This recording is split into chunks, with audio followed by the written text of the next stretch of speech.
You'll always be her shadow. The words, sharp as shards of glass, ripped through me.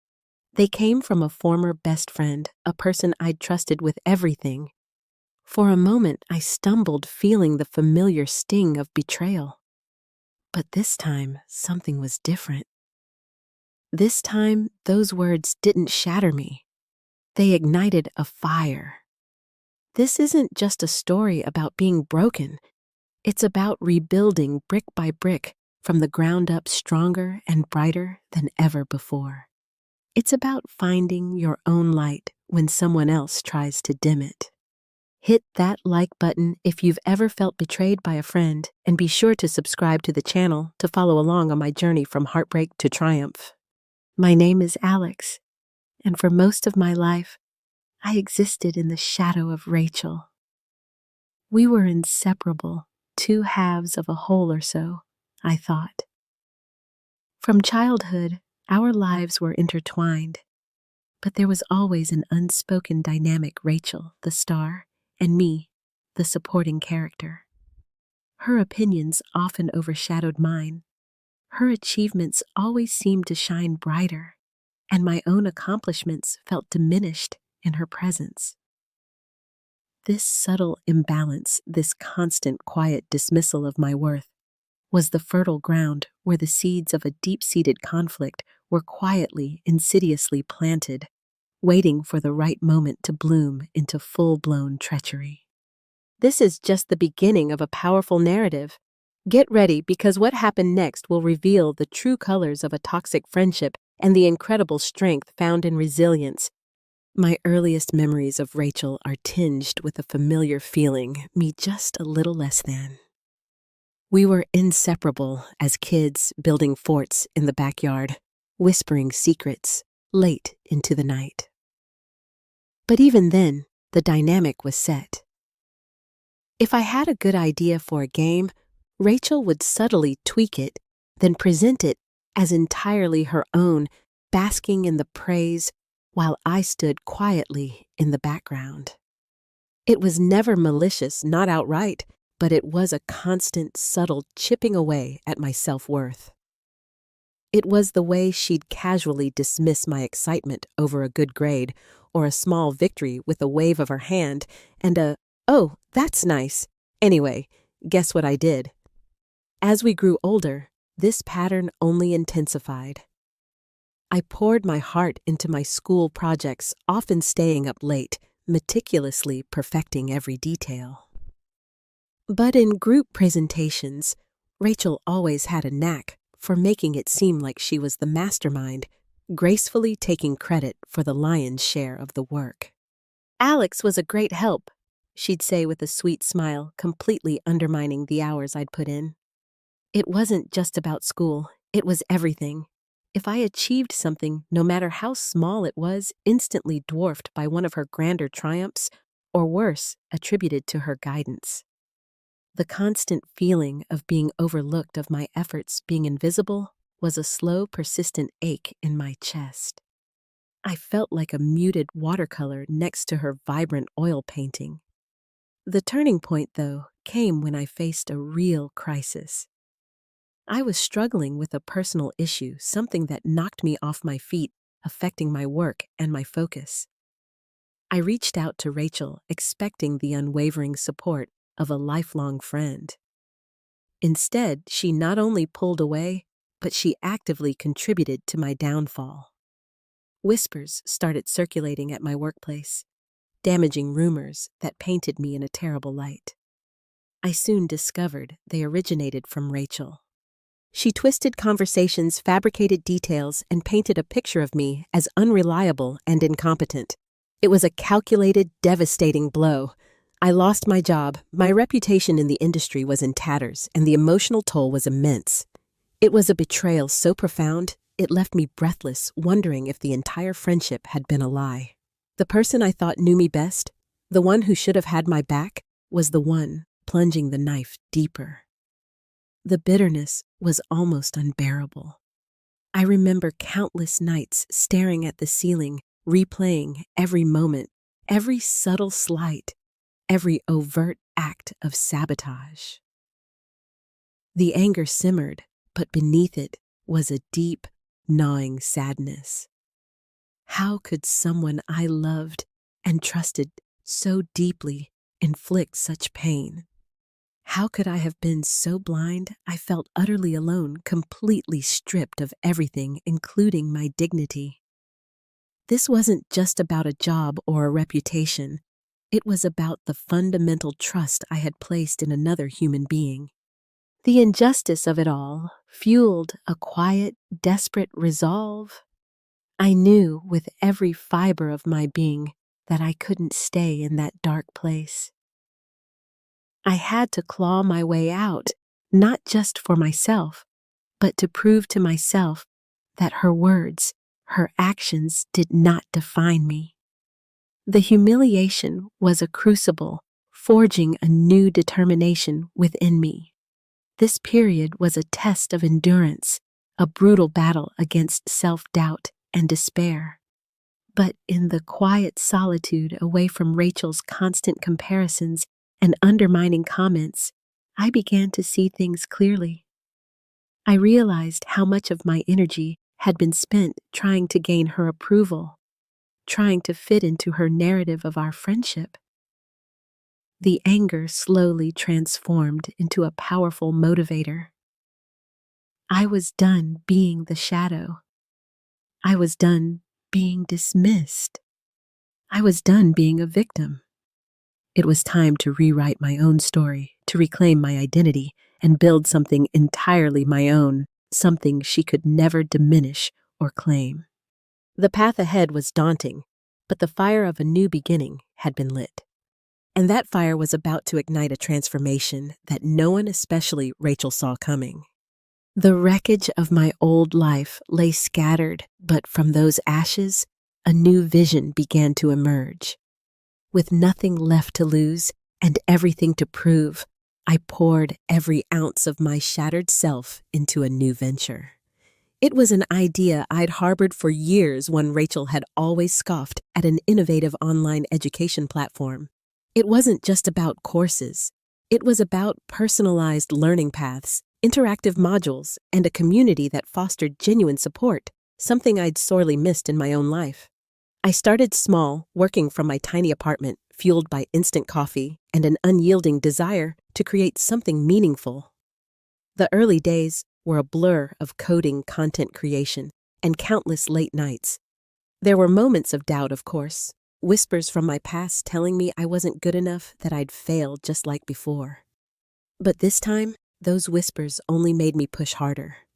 I wasn't doing it for recognition or to prove anything to Rachel. I was doing it for me. And slowly, steadily, something remarkable began to happen. My platform started gaining traction. Users loved the intuitive interface, the engaging content, and the personal touch. Word spread like wildfire. A small ripple turned into a wave, then a torrent. My company, Ignite Learning, grew at an exponential rate. We secured early funding, attracted brilliant minds to our team, and developed cutting-edge technology. It wasn't just a business. It was a movement empowering thousands of learners to achieve their potential. We were disrupting the industry, making quality education accessible to everyone, everywhere. The quiet satisfaction of seeing my vision come to life, of building something truly impactful, was a reward beyond measure. I had finally stepped out of the shadows, not by fighting someone else's battle, but by forging my own path. We were on the cusp of launching our most ambitious project, yet a revolutionary AI-powered learning application designed to adapt to each student's unique learning style. The launch event was meticulously planned, a grand showcase for our investors, partners, and the media. It was going to be a culmination of years of relentless effort, a testament to resilience, and a celebration of innovation. The buzz surrounding the app was palpable, the industry was watching, and I felt a profound sense of accomplishment. Then, just as the final preparations were underway, an email landed in my inbox. The subject line was innocuous enough: investment opportunity inquiry. But the sender's name sent a jolt through me: Rachel Evans. My stomach clenched. It had been years since I'd heard from her not a word since her calculated sabotage. Why now? My initial thought was to delete it to simply ignore the ghost of a painful past. But curiosity and perhaps a flicker of old habit got the better of me. Her email was saccharine sweet, filled with effusive praise for Ignite Learning and my incredible journey. She spoke of admiration of being so proud of what I'd built. She even mentioned regretting past misunderstandings and wanting to reconnect. The audacity of it was breathtaking. She wanted to invest in my company to be a part of the very success she had once tried to destroy. It was a thinly veiled attempt to reinsert herself into my life, to perhaps even claim a piece of my victory. The irony was so thick you could cut it with a knife. The woman who had actively worked to dismantle my career was now seeking to profit from my triumph. It was a moment of stark, dramatic revelation. Rachel wasn't just a painful memory. She was a persistent, self-serving force trying to claw her way back into my world. The idea of facing her again, especially under these circumstances, sent a chill down my spine, but also a quiet sense of resolve. The stage was set, and she was about to make an unexpected and unwelcome entrance. And her entrance would set the scene for a confrontation that would redefine everything. The day of the app launch arrived a whirlwind of anticipation and excitement. The convention hall buzzed with energy cameras flashed, and the air crackled with a triumphant atmosphere. I stood on stage bathed in the glow of the spotlights, a surge of pride swelling in my chest as I prepared to introduce Ignite AI to the world. This was my moment, hard-earned and undeniable. Just as I was about to begin my keynote, a familiar voice cut through the murmur of the crowd, sharp and unwelcome. "Alex, so glad I could make it." My heart sank. There she was, Rachel. She glided down the aisle, a dazzling, almost predatory smile plastered on her face, making a beeline for the stage. Her presence was like a sudden chilling draft in a warm room, instantly dampening the joyous mood. A cold knot formed in my stomach. I had hoped she wouldn't actually show up. She reached the edge of the stage, ignoring the security personnel, and somehow managed to get a microphone thrust into her hand by a bewildered assistant.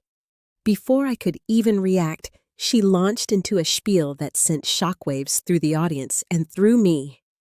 "Ladies and gentlemen," she began, her voice dripping with false sincerity. "It's truly wonderful to see my vision come to life. You see, the original concept for this groundbreaking platform for Ignite Learning itself actually came from a conversation Alex and I had years ago. It was my idea, really.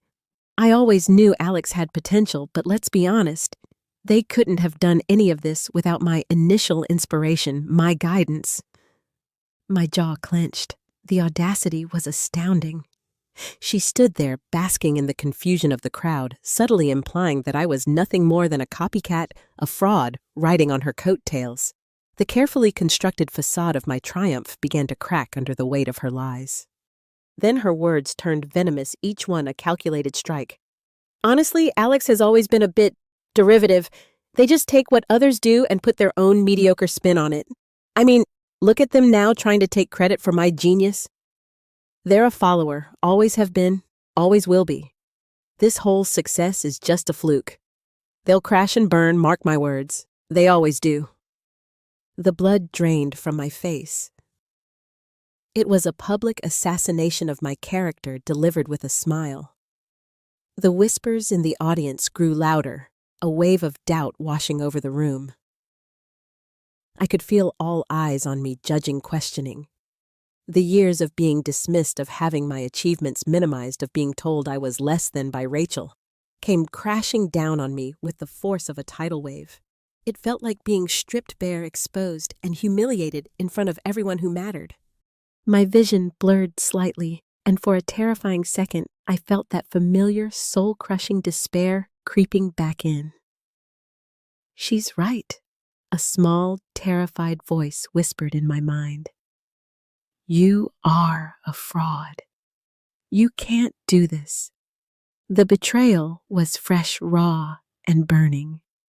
I stood frozen, caught in the blinding glare of the spotlights, my mind reeling.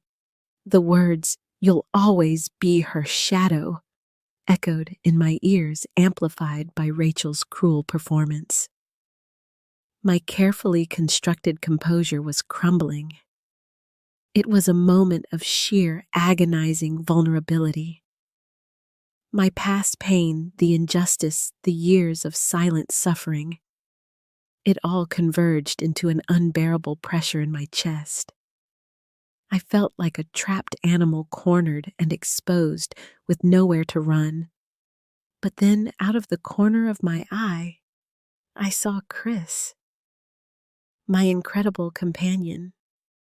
My steadfast support through every dark hour stood in the front row, their face etched with concern, their eyes filled with unwavering belief. That look, that silent message of faith, was a lifeline. It was a jolt, a cold splash of water that cleared the fog of despair.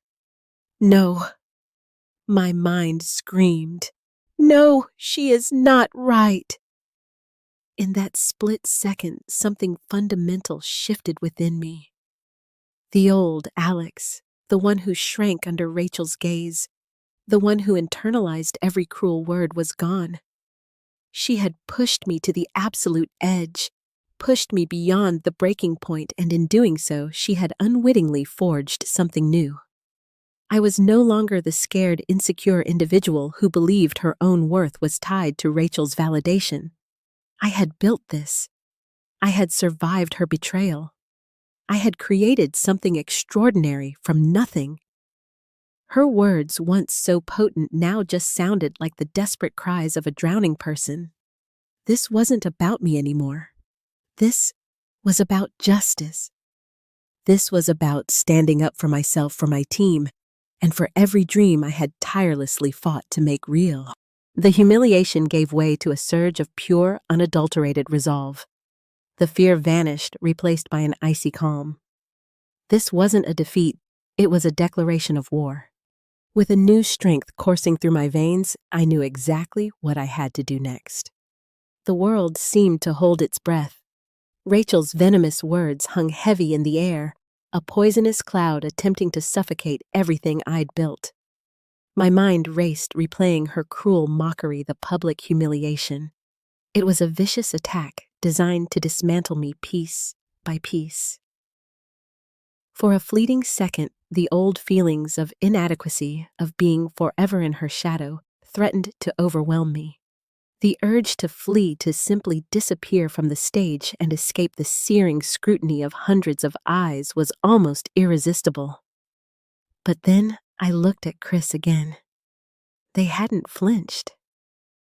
Their eyes, wide with concern, but also burning with an unwavering belief in me, were a lighthouse in the storm. In that moment, I saw not pity, but profound understanding and resolute strength reflected back. Chris had been there through the darkest nights, witnessing my struggles, celebrating my small victories, and patiently reminding me of my worth when I couldn't see it myself. Their silent presence was a powerful anchor, grounding me in the present, pulling me away from the treacherous currents of past pain.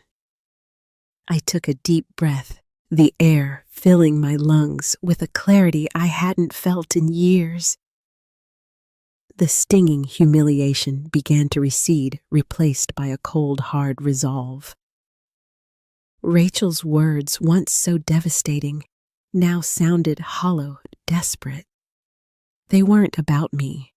They were about her own deep-seated insecurities, her need to diminish others to elevate herself. She was a fading star trying to extinguish my growing light. Suddenly, a profound realization washed over me. I was no longer the Alex she knew. The weak, insecure person who craved her approval, who tolerated her slights, was gone. Years of hard work, of self-discovery, of building Ignite Learning from the ground up had forged a new me. I had faced rejection, navigated failures, and overcome obstacles far greater than Rachel's petty machinations. I had learned to trust my instincts, to believe in my own capabilities, and most importantly, to love and value myself, independent of anyone else's opinion. This wasn't just about reclaiming my company's reputation. It was about reclaiming my narrative. It was about drawing a line in the sand once and for all against the toxic influence that had haunted so much of my life. I couldn't let her define me not anymore. I wouldn't allow her to steal this moment, this triumph, or to rewrite my story with her lies.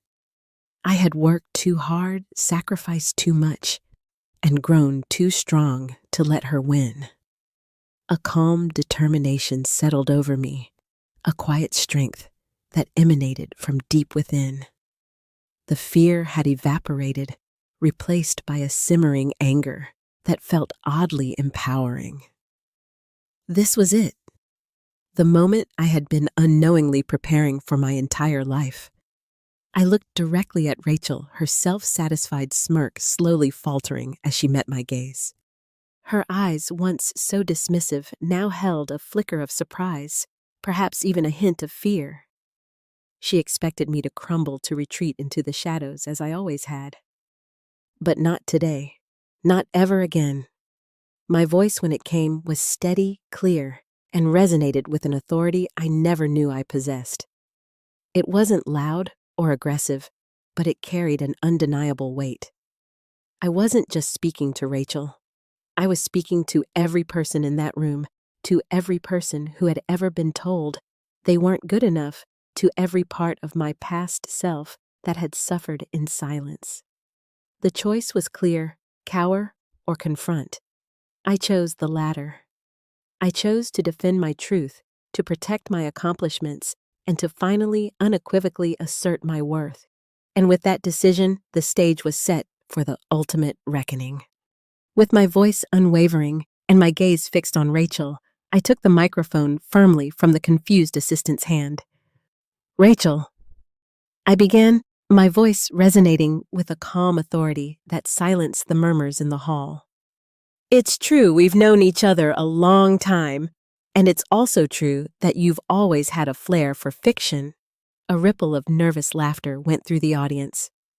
"But let's be very clear about one thing: the foundation of Ignite Learning, every line of code, every lesson plan, every single breakthrough you see here today was built by my team and me.